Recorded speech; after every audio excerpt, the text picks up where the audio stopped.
Okay, so there was a breaking news session, and you talked about your research into Epstein-Barr virus in MS. Can you summarize your key findings from the research you conducted in a few sentences? Yes. So what we did is we analyzed a very large cohort of patients with early multiple sclerosis, patients with a clinically isolated syndrome, and patients with relapsing remitting MS for the prevalence of Epstein-Barr virus by measuring antibodies against EBV. And what we found is that all patients with MS had antibodies against Epstein-Barr virus, meaning that there is 100% seroprevalence of Epstein-Barr virus in patients with multiple sclerosis. And we also looked for comparison at a large cohort of patients from a hospital population to analyze the seroprevalence in the general population.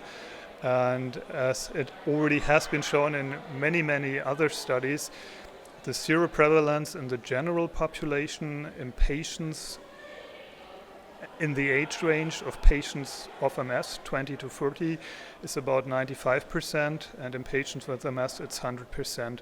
So this is a clear difference, and this has basically been shown many times before. And what we could do, we could reproduce this data in a very large cohort of patients with MS. So, following your study, is there any, let's say, early understanding of how Epstein-Barr might influence MS progression or MS in general? Yeah, this is, in my view, this is the question of all questions.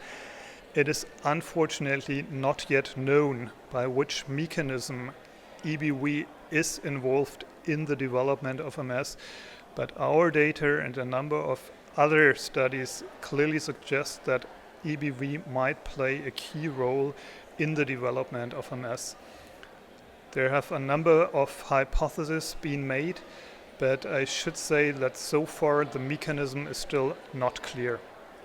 So is there anything, let's say, preventive that, let's say, a GP might think about when they have a patient with EPV and, in the prospect that this might influence MS in some way? Is there anything that they should be sort of do preemptively?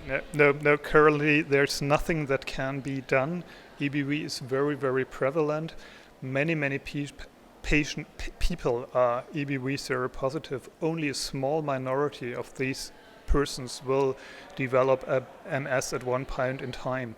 So it's something like a rare late complication of EBV infection, if you want. And currently there's nothing that can be done. Theoretically, one could think of a vaccine against EBV, but currently there are no prophylactic vaccines against EBV around. So maybe one final question then. Could you maybe share with us what would be, in your opinion, the most promising line of research that follows on from your current study? That's a very good question, also a tough question, of course. It is clear that further research in the role of EBV in multiple sclerosis should provide us with very important data. So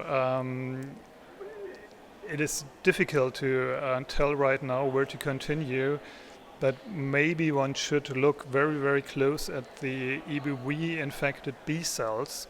You know that EBV is a virus that persists in B cells.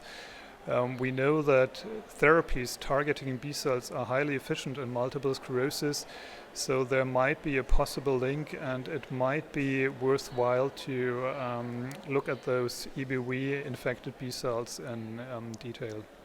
Okay, thanks very much.